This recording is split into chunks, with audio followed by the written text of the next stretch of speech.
Hi everyone, Comic Book Reviewer here. This time reviewing on Space Jam: A New Legacy. Now, as you know, Space Jam: A New Legacy is a 2021 live-action animated sports comedy crossover film that was meant to be a more standalone sequel to the 1996 film Space Jam. And I know as soon as the film was released, there was basically a lot of negative reviews, mainly criticizing the script, the humor, the runtime, and the product placement from Warner Media.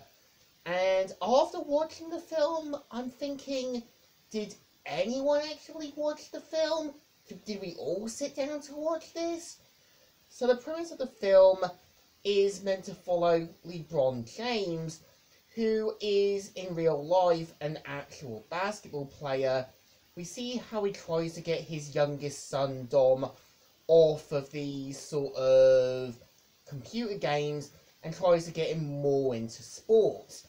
And you can kind of tell that, yeah, James does want to do the right things, and you can kind of tell he doesn't stop to realise that maybe his son isn't really meant to be a basketball player, and never really took time to kind of see that he might have been meant for something else.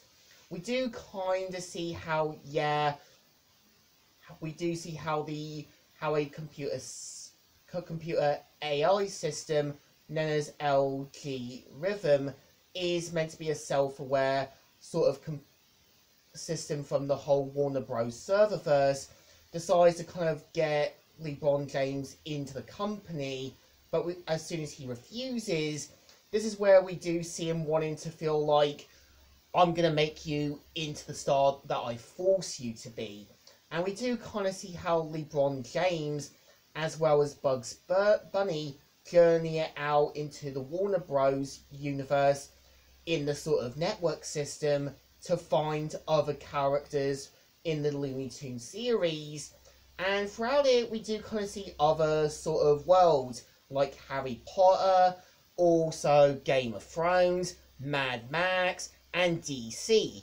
And I think what the film was really trying to do is show the next generation of the next basketball player, the sort of next story in the chapter of Space Jams.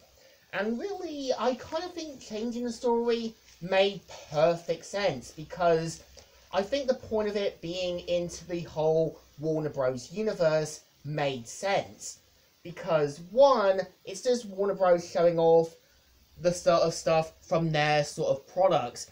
The same with Wreck-It Ralph Breaks the Internet. Because when you do have the DC Universe shown, it actually shows you that the sort of DC AU style by Bruce Timm.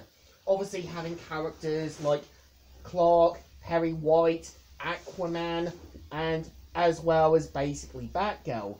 And we do kind of see how, yeah, Lower Bunny is more into the sort of Wonder Woman film thing. And yeah, we do kind of see how other films use the sort of stock footage from Austin Powers, Mad Max, and so many other films. And throughout the film, it is meant to show how LeBron James expects everyone to be just like him and tries to put people to an impossible standard. And during the game, he's meant to slowly realise that they aren't really him and needs to help the Looney Tunes be more like themselves. I think the difference between LeBron James and the coach that coached him in the film was that his coach was meant to help him realise that he was meant to be more of a basketball player, and you can kind of tell was meant to realise there was a time and place for games that LeBron James didn't really understood. And I think changing the sort of basketball thing to game in Space Jams made sense, because nowadays I think a lot of people are into computer games, more into things like Fortnite, World of Warcraft, Pokemon, Sonic, and so on. And I kind of think, yeah, the point of Don Cheadle playing the main villain is meant to show how he's meant to manipulate James's son Don into thinking he's his friend, as well as using his skills and knowledge in creating his own personal basketball game. And I think the point, I would say, of obviously, yeah, going back onto the old Space Jams thing was meant to do something new, fresh, and give people a different coat of paint. Because obviously the way I see the first Space Jams film is paying respect to Looney Tunes. The point of the second film is meant to sort of pay more respect to the whole Warner Brothers universe. And I don't really see Warner Bros. As a bad company, because, yeah, I think they can do good stuff when they're actually given the opportunity. I think, yeah, it's like DC. They can fix themselves when they know they need to. And if they're trying to salvage something, they know they're gonna have to do it. I think, well, yeah, A New Legacy isn't gonna be for everyone. I think it really wasn't a bad movie. I think people just put it on a low standard to the first Space Jams film.